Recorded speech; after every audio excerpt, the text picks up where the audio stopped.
Hi friends, ఈరోజు మనం cauliflower కూర చేసుకుందాము. దానికి కాలీఫ్లవర్ ఆల్రెడీ కట్ చేసి పెట్టేసుకున్నాను. నేను వాటర్ బాయిలింగ్కి పెట్టుకున్నాను. కొద్దిగా సాల్ట్ వేస్తున్నాను. ఈ వాటర్ బాయిల్ అవుతున్నాయి కదండి. ఇప్పుడు ఇందులో కాలీఫ్లవర్ వేసేసుకున్నాను. ఏదైనా పురుగు అది ఏమైనా ఉంటే బయటికి వచ్చేయడానికి. కాలీఫ్లవర్ బాయిల్ అవుతున్నప్పుడు కొంచెం పాలు పోసుకోవాలండి. పాలు పోసుకుంటే ఏమవుతుందంటే కాలీఫ్లవర్ మంచిగా వైట్గా తయారవుతుంది. ఎప్పుడైనా ఈ టిప్ ట్రై చేయండి, బాగుంటుంది. దీంట్లో కాలీఫ్లవర్ మీద ఏమి ఉన్నా మురికి దీని మీద వచ్చేస్తుందండి. ఇట్లా ఒకవేళ మీరు ఇలా చేస్తే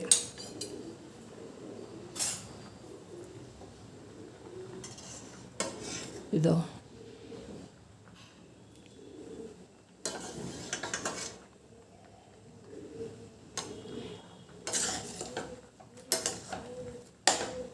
ఉడికిపోయాయండి. సో ఇది తీసేస్తున్నాను, స్ట్రెయిన్ చేసేస్తాను. ఇవి వాటర్ మొత్తం చేసేసానండి. ఇప్పుడు ఆయిల్ వేసుకుందాం కూరకి.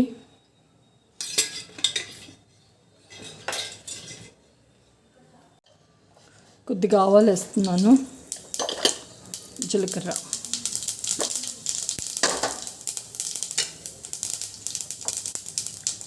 ఒక మీడియం సైజ్ ఆనియన్ అండి కట్ చేసి పెట్టుకున్నాను. ఇప్పుడు ఇందులోకి వేసేసుకున్నాం.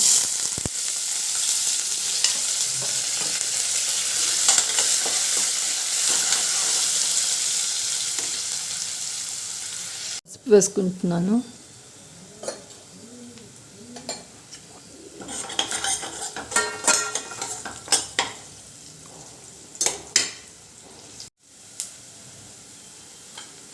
టమాటోస్ వేసేసుకుందాం.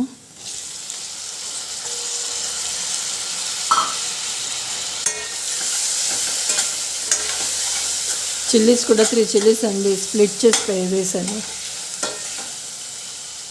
మూత పెట్టుకుందాం దీని మీద. ఇప్పుడు మూత తీసి చూసుకుందాం.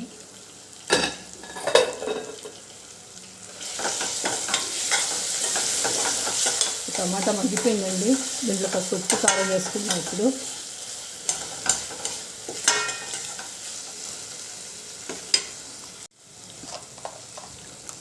ఒక స్పూన్ వేస్తున్నాను ఉప్పు. ఇది కారం అన్ని దినుసులు వేసి పట్టించిన కారం అండి. సో ఇది 2 స్పూన్లు వేస్తున్నాను.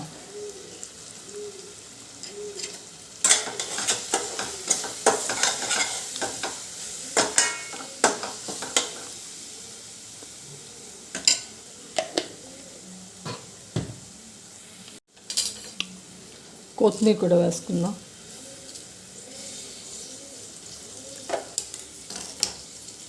ఈ కాలీఫ్లవర్ ఉడకపెట్టాను కదండి, అది వేసేస్తున్నాను ఇందులోకి.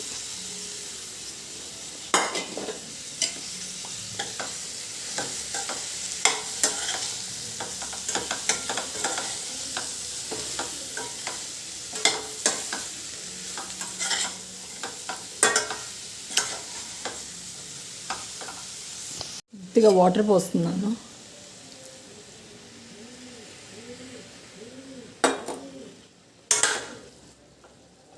మూత పెట్టేసుకుందాం అండి.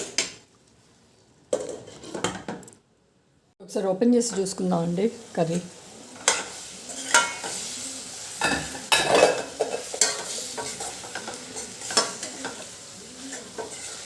కొంచెం అవ్వాలి.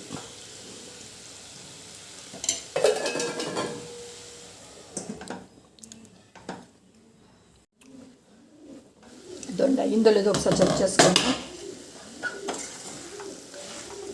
ఉడికిపోయిందండి కాలీఫ్లవర్. చాలా ఈజీగా అవుతుంది.